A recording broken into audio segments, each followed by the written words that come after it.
Parlons à présent du calvaire vécu par une vieille dame à Tenay dans l'Ain. Une octogénaire enfermée dans un appartement insalubre avec des dizaines de chats et au milieu des déjections.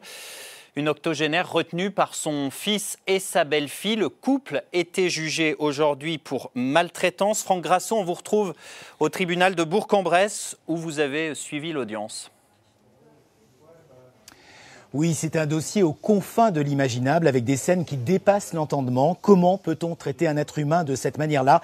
Ces phrases sont celles de l'avocat général et elles plantent assez bien le décor de ce procès. Il y a une victime de 80 ans aujourd'hui en EHPAD, mais qui a passé donc 2 années dans un appartement totalement insalubre, vous l'avez dit, à Tenay, avec 50 chats autour d'elle. Tout cela parce que son fils l'avait récupérée après une hospitalisation. Elle ne pouvait rester dans son logement et qu'il s'est senti dépassé, débordé par la situation, expliquera-t-il, coincé dans un éternel conflit entre sa mère et sa compagne. Mais le résultat est là. Lorsque le maire est intervenu avec les gendarmes, voilà ce qu'il a vu. La grand-mère, elle vivait dans des conditions indignes, il n'y a aucun sujet là-dessus.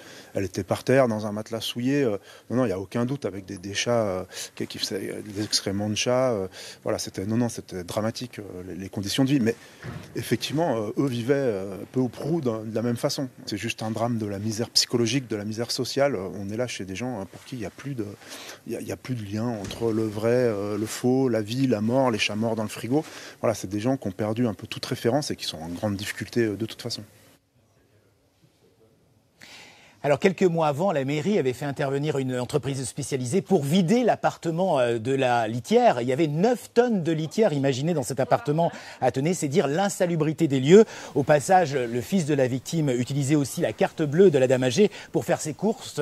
Bilan 38 000 € dépensés. Et sa belle-fille, âgée de 44 ans, avec un léger retard mental, portait des coups sur sa belle-mère. Alors, la délibération vient à l'instant de tomber.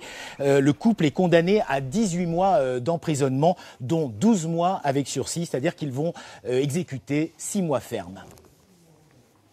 Merci beaucoup Franck Grasso au tribunal de Bourg-en-Bresse avec derrière la caméra Bénédicte Millot.